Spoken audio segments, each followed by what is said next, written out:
How's it going, Habibis? We have teased this long enough. The moment is here. We're going to break down our first 2 rounds of the Meta Weekly. As many of you guys know, I made a post about it. We topped the Meta Weekly, Dkayd's weekly tournament last week, and it was amazing. We did it with Dark Magician.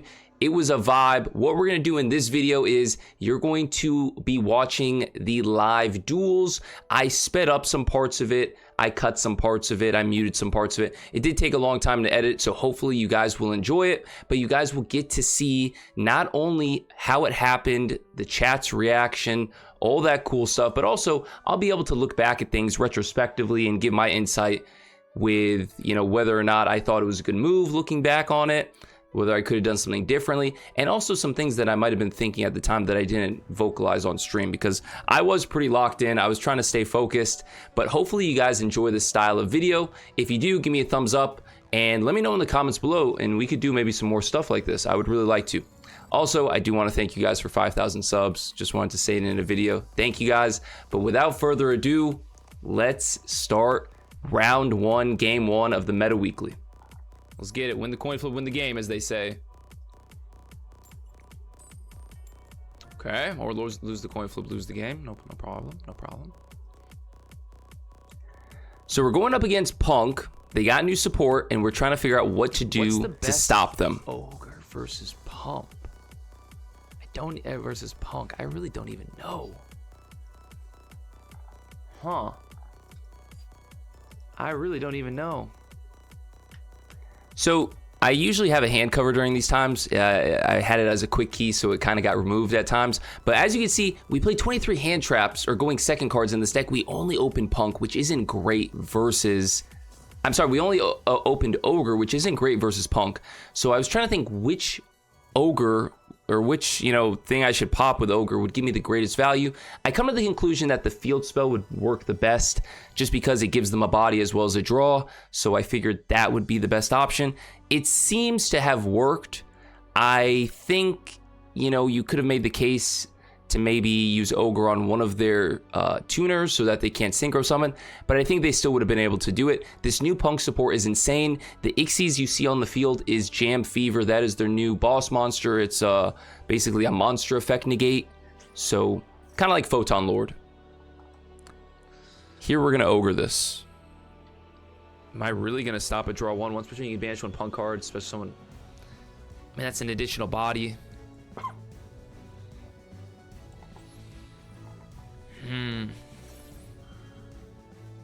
Doesn't feel great.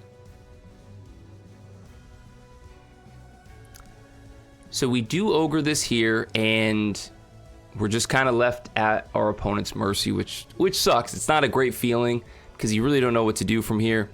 You don't know how much they're going to cook. They did send both of our Magician's Rods to the graveyard there with a Zombie Vampire.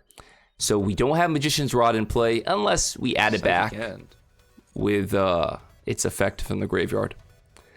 Wait, that's it? When another monster's effect is activated and you have a level 3 psychic monster in your graveyard, you can detach from, negate the activation. If you do, you can only use each effect once per turn. How many level 3s does he have in the graveyard? He has too many. Multiple. So like I said, that's a monster effect negate and destroy. Pep is a big, beefy boss monster body. If they're unaffected, okay, well, there's that second Baldric. It's unaffected. So when another monster's effect if his life points are less than mine. Detach it. So monster effect negate and a body, 2 cards in hand, face down. Let's start off with. Start off with prep. So yeah, past King Maddie, he explained it already, but basically we just have to play around face down, 2 hand traps potentially, and the big beefy body that's unaffected in Pep, Psychic and Punisher. It's one of those things you're going to see consistently throughout this video and then the next video where we go over the next 2 rounds. I am constantly looking at card advantage. How many cards in my opponent's hand? What's on the field? What's in the graveyard? Okay, negating that, destroy that monster. So that gets around that negate. So now I don't know what this is. That's the problem. Don't know what this is.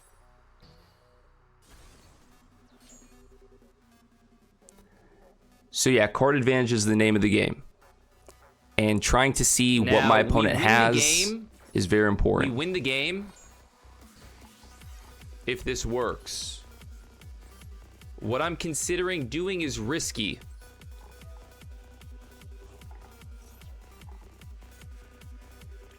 What I'm considering doing is risky.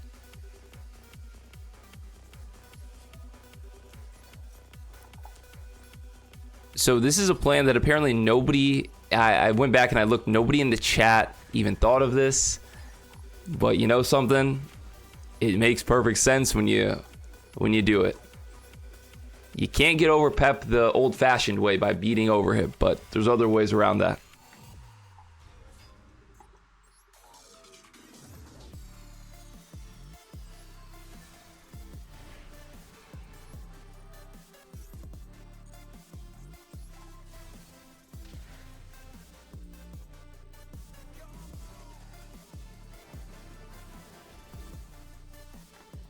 GG easy, GG easy. So we win that one, going second. Now we're going into game 2. We'll take it. And we have to go second again because the loser gets to decide if they want to go first or second. So now we go second again.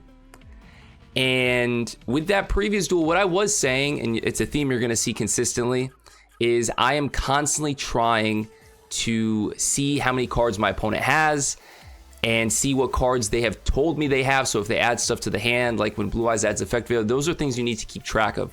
Especially when you're in a high stakes game, it's very important to be aware of what your opponent has. And this hand is actually amazing here because if I'm not mistaken, we have Maxi Imperm, Lordly Load, Magician Souls, and Dark Magical Circle, right? Hey, yo! I'm coming into some cards, boys! I'm coming into some cards! Oh, we're doing this. Okay. There's the Droll. Droll himself. He has 3 cards. I have... Okay. Where's the best Imperm? Here's the question. Where's the best Imperm here? So, yeah, we have a good hand. It's good going first and second. Those are the most beautiful hands. 2 hand traps, 2 card combo. Beautiful. Now, my opponent decides to draw himself. Punk is a deck that likes to search a lot. And you're going to see he kind of shoots himself in the foot. But what we do here is we get him in a catch-22 situation. If he plays into the Maxi, he's going to give us a bunch of cards. If he doesn't, he's going to end on a terrible board, and we're going to be able to beat him pretty easily. So that is something that we do a lot in this deck. You're going to see that theme, that catch-22 theme, giving our opponent 2 bad options. Send it to the graveyard, my boys. Send it to the graveyard. So this is kind of like Oviraptor. Oviraptor allows you to add or send it to the graveyard, so it can technically play through Droll, but it sends it to the graveyard. But we have plays with Oviraptor. That's a different story. Watch my YouTube videos on that. I don't want to talk about that right now. Dino DNA. Watch my YouTube videos on how to play dinos. But yeah, the Sinker on the field, it allows him to search or send to the graveyard. This is that Ixies, right? This is a monster negate. I think I just saved my Imperm for this, though. Right. Honestly. And you're going to see here, I'm thinking through the moves with my opponent. And then he goes Pep here. Is this another Pep? Yeah, okay. So this is very important, kind of trying to think one step ahead of your opponent.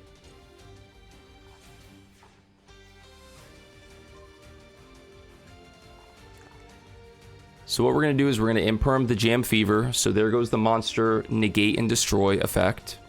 And all we have to do is worry about a big beefy body and a face down. We're going to IOC, and we're going to put back the Magician's Rod because we're not going to be using that.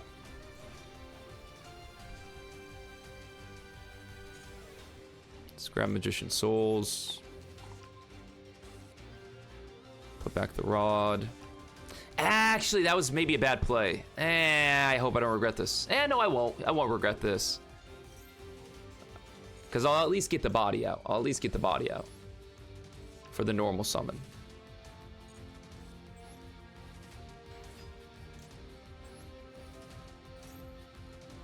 Oh, you're talking about the Verte cost. You're right. You're right about that. Okay. So we're literally... Did you... I guess in his defense, he's damned if he does, damned if he doesn't. But it's kind of like he didn't even, like... He doesn't remember the last duel. just kind of funny in a way. Oh, I should have summoned Magician Souls first. I don't know why I didn't summon Magician Souls first. BM Rook. So what's really funny about this? Bro. Oh my gosh. I don't even want to banish, so I'm definitely going to special summon. Once again, you're going to see, this is kind of like what I was saying. Catch 22. Ask him if he can activate. He could still activate this, but it doesn't do anything. So this is a lose-lose situation for him. Either he imperms the Verte or he imperms the barrel and we set up Drill Beam. So in Rajin's defense, my opponent, he was in a lose-lose situation. Hey, back-to-back goons for game. Bug. You might as well activate it, buddy.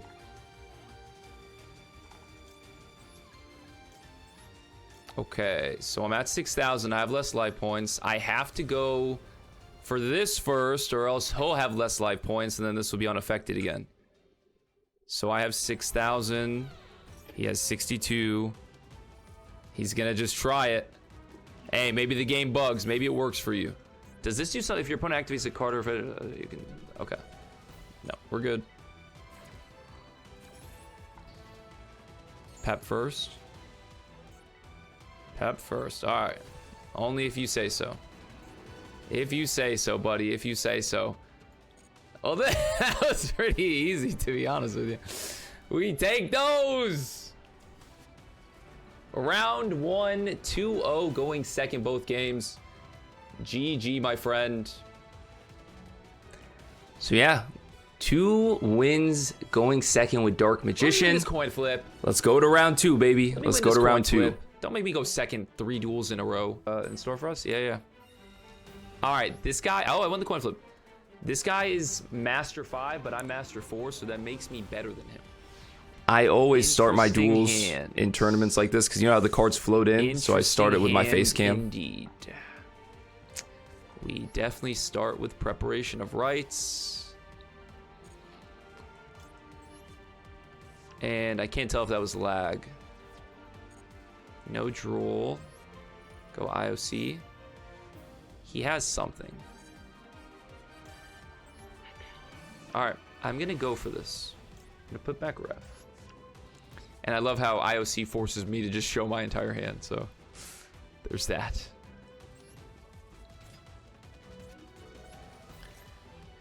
So, like I was just saying, you need to be looking for when the opponent's field glows. It looks like he has Ash Blossom. That's my guess. And trying to interpret what hand traps they may have so that you could curtail your strategy for that. My guess. And now, since we don't play Dark Magician Girl, this is a scenario where we would get a +2. He might Ash Anaconda. I don't think you can do that. So yeah, I need to make it worth his while to get the imperm out. That's the thing. Okay, he had Maxi. I was thinking it could also be Maxi. I was between Ash and Maxi. So now I'm going to pay very close attention to see if he has any responses. It doesn't look like it. I don't think he has Imperm Veiler. He could have Ash. We'll see on the circle. I'm going to circle here.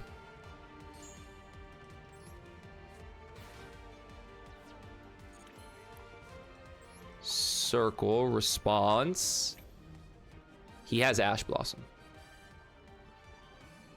He has Ash Blossom. We did bend, but we had no choice. We had no choice.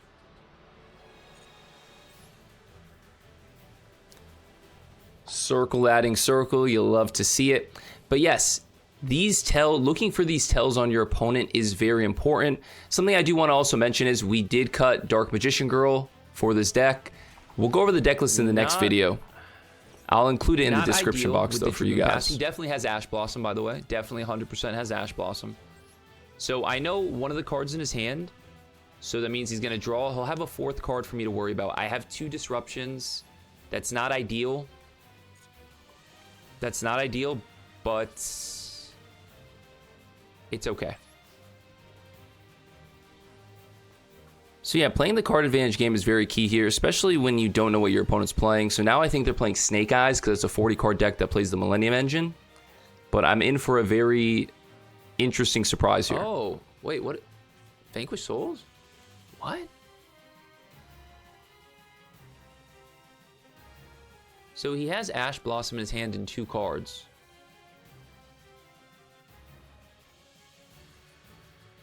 What? That is risky. And it forces me to use this. Because I cannot run that risk. I have to do this. I have no choice. So yeah, what worries me here is that they're going to go into Snake Eyes Doom Dragon. I was saying that on stream. I cut a little bit of it. I didn't want them to beat over my Dragoon because Snake Eyes Doom Dragon has 3,000 attack points. This is dead. I think I just ashed this. He has 1 card in hand. He has 1 card in hand. He hasn't committed his normal. Oh yeah, even unless that 1 card is the level 4. Unless it's Raisin, then I think I'm good. Brother, you have an Ash Blossom and 1 card in your hand. You've already used Wedge of Temple. Okay. Let's go. Let's hit him with a Dark Magical finish. Oh, beautiful. Beautiful.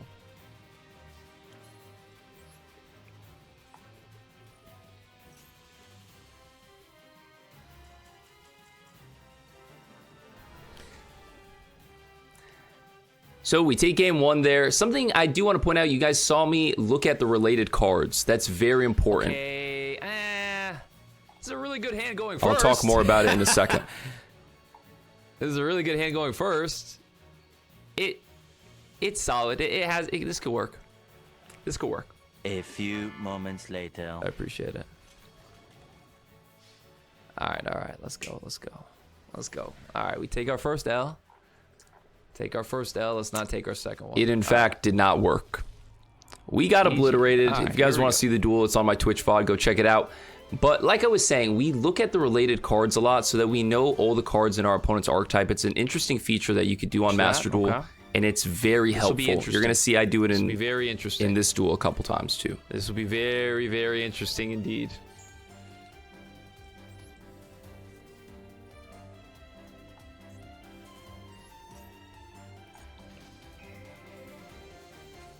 Okay, Paradise is a brick. DD Crow is a brick. Engraver and Dr. Madlove. This card is normal summon. You can add a Vanquish Spell or Trap. And Engraver. So here I'm trying to figure out which cards are going to affect me the most. I know Fiendsmith and Paradise and DD Crow do absolutely nothing for him. So now I am looking at the related cards here to see how Dr. Madlove can help and decide between that and Engraver. Let's get rid of Engraver then. We decide to get rid of Engraver for the win because we know we have Dragoon. 3 of the cards in his hand. 2 of them are bricks. 1 of them is Dr. Madlove. Let's see what this 4th one is. We hard drew into ref there, so I know what we have and I know what they have. That's the scary thing. So what is this last card? He certainly starts with Dr. Madlove.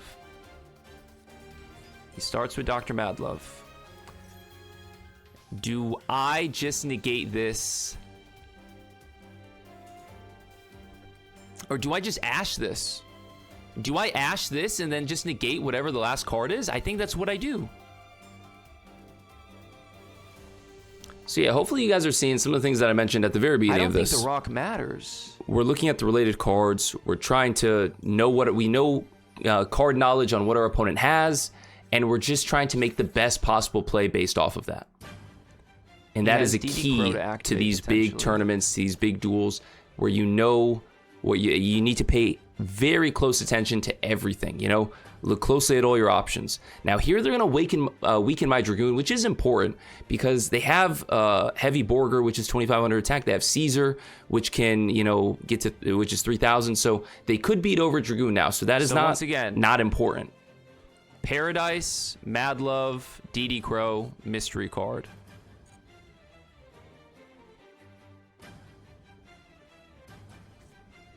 W. So I will tell you Now, I do have to potentially worry about that DD Crow. Preemptively, I do kind of fumble a little bit here. Let's play prep. I had an opportunity to go for game, and I accidentally messed it up. I'll tell you guys right now what it was. So my opponent does not activate Rock of the Vanquisher's effect real quick, I'll say, because they didn't want to put Dr. Madlove on the field just to get popped by Dragoon. Now, what I should have done here is I should have used Rod to get Soul Servant, and then Servant to get Magician Souls, because I have a DM in the graveyard. And then I could then use Lordly Load to summon a DM, go into Chaos Angel, and then use Souls to summon out Dark Magician and swing for game. I wasn't thinking, and unfortunately, I think it's right about now that I realize I fumbled the bag a little bit and gave my opponent an extra turn, which could be very deadly. My God, I had a path to victory. I forgot about Chaos Angel. I had a path to victory. I could have Chaos Angeled, and then I could have gotten... Damn it. So you live and you learn. You know, that is something if I could go back, I would have done it then. But it's too late.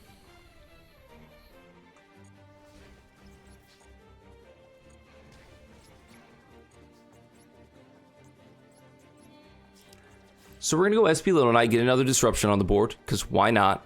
We can't banish because we did activate Lordly Load's effect, so our special summon monsters are turned off. And we're in the same situation. Now he has 3 cards that we know, 2 we don't know, and he's going to normal summon here a card that we now know he has. Right, he had Lori, so that is one of these cards in out to Maxi. This is risky. This could win me the duel, though.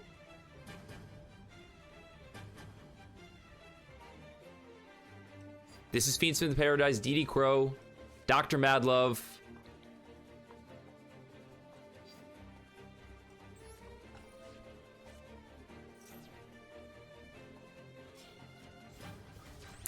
Maxi resolves, basically GG from there, you know. Like I was saying, catch-22 for him. Damned if he does, damned if he doesn't. It's either he ends his turn and we win, or he plays into Maxi and we win. So, giving your opponent 2 terrible decisions, 2 awful choices to choose from, that's what a control deck tries to do. And we do that really good with our non-engine, as well as our Dragoon, just as a big beefy control beat stick. If I don't do this, he that's hard to beat over. SP Little Knight, I believe, because this will give him 1,800 attack points. So yeah, we got to use SP Little Knight's effect there so that Lacrima cannot beat over SP Little Knight.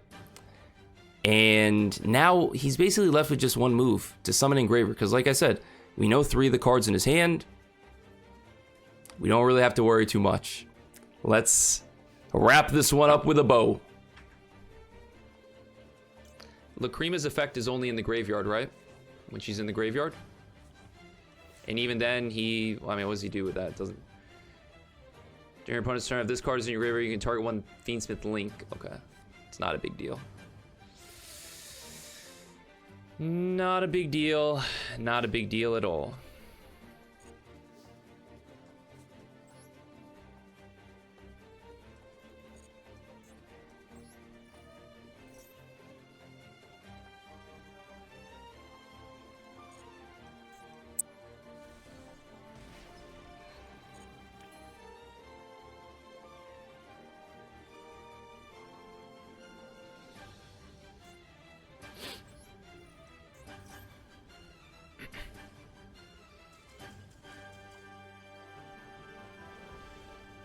GG, buddy. GG.